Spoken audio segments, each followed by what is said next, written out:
Hello, good morning, student of 9th class. Welcome back again in online classes conducted by James School Pushkar.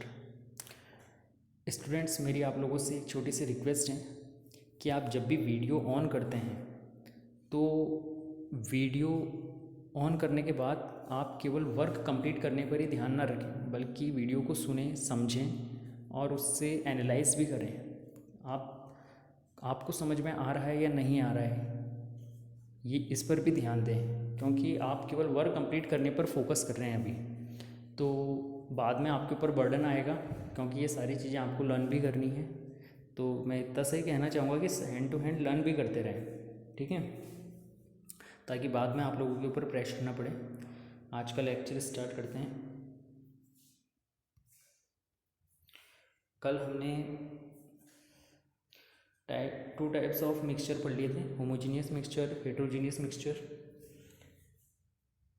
आज हम पढ़ेंगे LOA. LOA आपने last year 8th class में भी पढ़ा था. क्या होता है? The mixture of two or more metals और मेटल एंड नॉन मेटल. दो या दो से ज़्यादा मेटल का मिक्सचर या फिर मेटल के साथ नॉन मेटल का कॉम्बिनेशन क्या कहलाता है? एलओए कहलाता है. इसके एग्जाम्पल अपने लास्ट ईयर पढ़े थे, ब्रास और ब्रॉन्ज.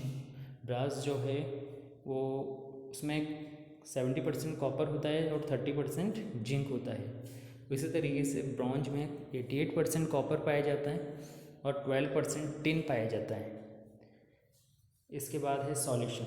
सॉल्यूशन का मतलब क्या होता है? दो या दो से ज़्यादा सब्सटेंस को मिलाकर जो एक होमोजीनियस मिक्सचर बनाया जाता है. दो या दो से ज़्यादा सब्सटेंसेस को मिलाकर एक होमोजीनियस मिक्सचर बनाया जाता है, उसे सॉल्यूशन कहते हैं. For example, lemon juice. घर में हम लेमन जूस बना रहे हैं. मान लो 4 गिलास आपने पानी लिया, 2 पीस आपने नींबू काट कर उसमें लेमन जूस डिज़ोल्व किया, थोड़ी शुगर मिलाई, तो जो सॉल्यूशन बना उसको डिज़ोल्व किया, अच्छे से चम्मच से आपने उसको स्ट्रिल किया, तो सॉल्यूशन बन गया. क्या बन गया? एक होमोजीनियस सॉल्यूशन बन गया, होमोजीनियस मिक्सचर बन गया. तो ऐसे मिक्सचर को सॉल्यूशन कहा जाता है. A solution is a homogeneous mixture of two or more substances is called solution. ठीक है, तो सॉल्यूशन बनाने के लिए हमेशा दो या दो से ज़्यादा चीज़ें चाहिए होती हैं. ठीक है, चाय भी एक तरह का होमोजीनियस मिक्सचर है. अब किसी भी सॉल्यूशन के दो पार्ट होते हैं, एक सॉल्यूट और दूसरा सॉल्वेंट. सॉल्यूट वो कंपोनेंट्स होते हैं जिनकी क्वांटिटी कम होती है, और सॉल्वेंट वो कंपोनेंट होता है जिसकी क्वांटिटी ज़्यादा होती है. फॉर एग्जांपल, लेमन जूस का जो सॉल्यूशन होता है उसमें वाटर जो होता है वो ज़्यादा क्वांटिटी में होता है, बाकी लेमन जूस और शुगर ये कम क्वांटिटी में होते हैं. तो लेमन जूस और शुगर ये दोनों क्या कहलाएंगे? सॉल्यूट. और वाटर क्या कहलाएगा? सॉल्वेंट. ठीक है, तो जो चीज़ ज़्यादा क्वांटिटी में होती है वो सॉल्वेंट, और जो कम क्वांटिटी में होते हैं वो solute.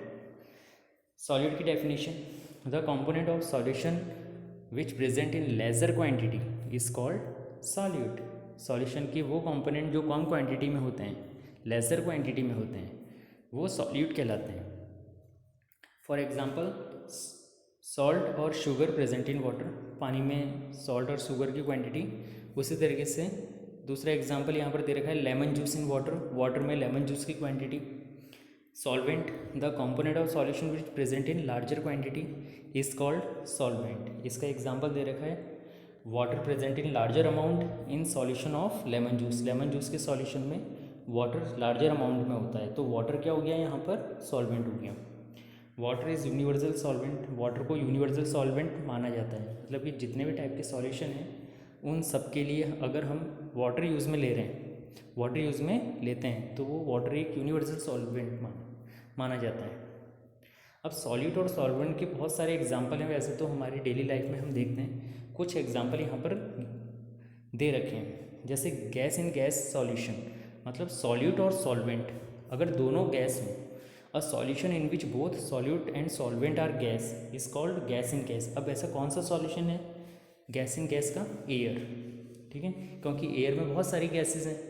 Carbon dioxide 0.03%, oxygen 21%, nitrogen 78%, plus other gases 0.97। तो इन सब में आप देखोगे कि नाइट्रोजन की क्वांटिटी ज़्यादा होती है, क्योंकि नाइट्रोजन क्या है 78% है।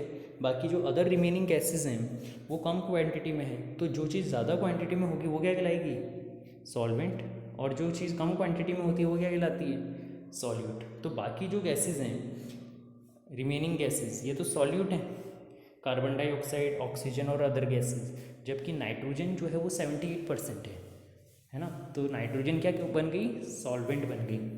अब दूसरा एग्जांपल लेते हैं, लिक्विड इन लिक्विड। लिक्विड में लिक्विड का सॉल्यूशन, बहुत सारे एग्जांपल हैं इसके।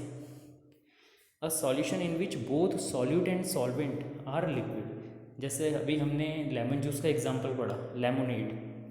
लेमन जूस कम क्वांटिटी में होता है तो वो क्या हो गया, सॉल्यूट, प्लस वाटर, तो वो क्या हो गया, सॉल्वेंट। ये हमने अच्छे से अभी समझा, लिक्विड इन लिक्विड का बेस्ट एग्जांपल है, क्योंकि लेमन जूस भी लिक्विड है, वाटर भी लिक्विड है। मिल्क, मिल्क में वाटर भी मिक्स होता है, तो मिल्क ज़्यादा क्वांटिटी में है, उसके अंदर फैट ज़्यादा है, प्रोटीन ज़्यादा है, यानी मिल्क वाला पार्ट ज़्यादा क्वांटिटी में है, इसलिए मिल्क क्या हुआ, सॉल्वेंट। और वाटर कम क्वांटिटी में है तो वाटर क्या हुआ, सॉल्यूट। यहाँ पर वाटर सॉल्यूट है, ठीक है, और मिल्क क्या है, सॉल्वेंट है, क्योंकि मिल्क में वाटर की क्वांटिटी कम होती है, मिल्क की क्वांटिटी ज़्यादा होती है। तीसरा एग्जांपल लेते हैं गैस इन सॉलिड का, सॉरी गैस इन लिक्विड का। अ solution in which gas is solute and liquid is solvent. Gas in liquid का मतलब क्या हुआ, लिक्विड में गैस, यानी गैस तो हो गई सॉल्यूट, और लिक्विड क्या हो गया, सॉल्वेंट। तो इसके एग्जांपल हैं कोल्ड ड्रिंक और सोडा वाटर। आपने देखा होगा कोल्ड ड्रिंक या सोडा वाटर में से गैस ऊपर की तरफ मूव्स अप होती है ना। तो ये इसका एग्जांपल है, क्योंकि उसके अंदर हमें पता है गैस भरी हुई होती है, गैस बाहर आती है। तो carbon dioxide gas soda water में मिक्सअप होती है, या कोल्ड ड्रिंक में कार्बन डाइऑक्साइड गैस डिज़ोल्व होती है कम क्वांटिटी में। तो कार्बन डाइऑक्साइड गैस क्या है, सॉल्यूट है, और वाटर उसमें ज़्यादा क्वांटिटी में होता है, इसलिए वाटर क्या है, एक सॉल्वेंट है, ठीक है। तो ये आपको समझ में आ गया होगा कि कोल्ड ड्रिंक में जो गैस मिली हुई होती है वो तो कार्बन डाइऑक्साइड होती है, वो कम क्वांटिटी में होती है, ठीक है, तो वो क्या हो गई, सॉल्यूट। और उसमें वाटर ज़्यादा क्वांटिटी में होता है, इसलिए जो ज़्यादा क्वांटिटी में होता है वो क्या होता है, सॉल्वेंट। दूसरा एग्जाम्पल है वाटर। इसका एग्जाम्पल हमने फर्स्ट चैप्टर में पढ़ा था, डिफ्यूज़न वाले टॉपिक में, आपको याद होगा।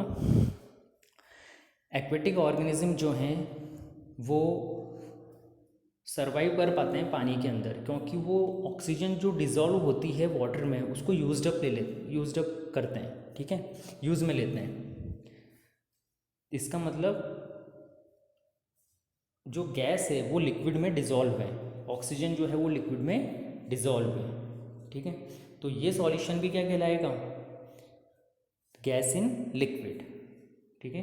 तो वाटर में ऑक्सीजन सॉल्यूट है, क्योंकि ऑक्सीजन कम क्वांटिटी में होती है, पानी में क्या है, ऑक्सीजन कम क्वांटिटी में होती है, और वाटर ज़्यादा क्वांटिटी में है, इसलिए वाटर क्या हो गया, सॉल्वेंट। इसी तरीके से हमारी बॉडी में ब्लड जो है उसके अंदर हमें पता है कि आर्टरीज और वीन्स में ऑक्सीजन और कार्बन डाइऑक्साइड गैस भी फ्लो होती है, oxygenated and deoxygenated blood flow होता है। इसका मतलब लास्ट ईयर आपने पढ़ा था ना, mechanism of heart, deoxygenated blood, oxygenated blood, ठीक है। तो ऑक्सीजन और कार्बन डाइऑक्साइड गैसेज हैं, ये कम क्वांटिटी में होती हैं, तो ये क्या है, सॉल्यूट है।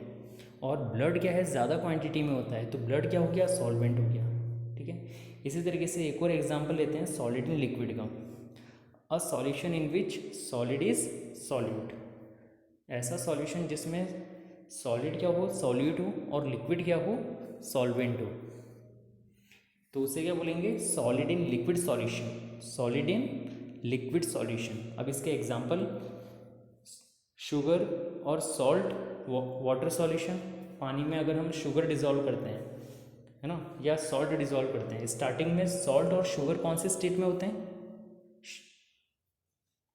सॉलिड स्टेट में होते हैं। कौन से स्टेट में होते हैं, सॉलिड स्टेट में होते हैं, ठीक है। तो सॉलिड इन वाटर या सॉलिड इन लिक्विड, ठीक है।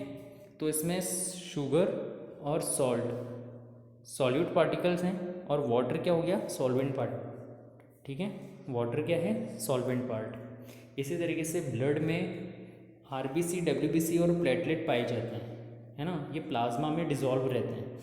तो आरबीसी, डब्ल्यूबीसी और प्लेटलेट ये सॉल्यूट पार्ट है, और प्लाज्मा हमें पता है कि हमारे ब्लड में 90 से 95% जो पार्ट होता है वो प्लाज्मा होता है। तो ये प्लाज्मा क्या हो गया, एक सॉल्वेंट हो गया। ठीक है, तो आज हमने ये एग्जाम्पल कुछ पढ़े हैं, और इनके अलावा बहुत सारे और भी ऐसे सॉल्यूशन हैं जो हम देखते हैं अपने आसपास। तो आपको मुझे सर्च करके बताना है, क्या इन चार के अलावा, इन चारों के अलावा gas in gas solution, liquid in liquid solution, gas in liquid solution, solid in liquid solid in liquid solution, क्या इन चार सॉल्यूशन के अलावा कोई और सॉल्यूशन भी हो सकता है क्या? सोचिएगा, फाइंड आउट कीजिएगा और मुझे बताइएगा, क्या इन चार सॉल्यूशन के अलावा भी कोई और सॉल्यूशन हो सकता है क्या? ठीक है, ओके, मिलते हैं नेक्स्ट लेक्चर में। आप ये जो वर्क है अपनी कॉपी में नोट डाउन कर लीजिएगा और बार बार इसको समझिएगा, क्योंकि जब तक आप समझेंगे नहीं तब तक आपको लर्न नहीं होगा। Okay, bye.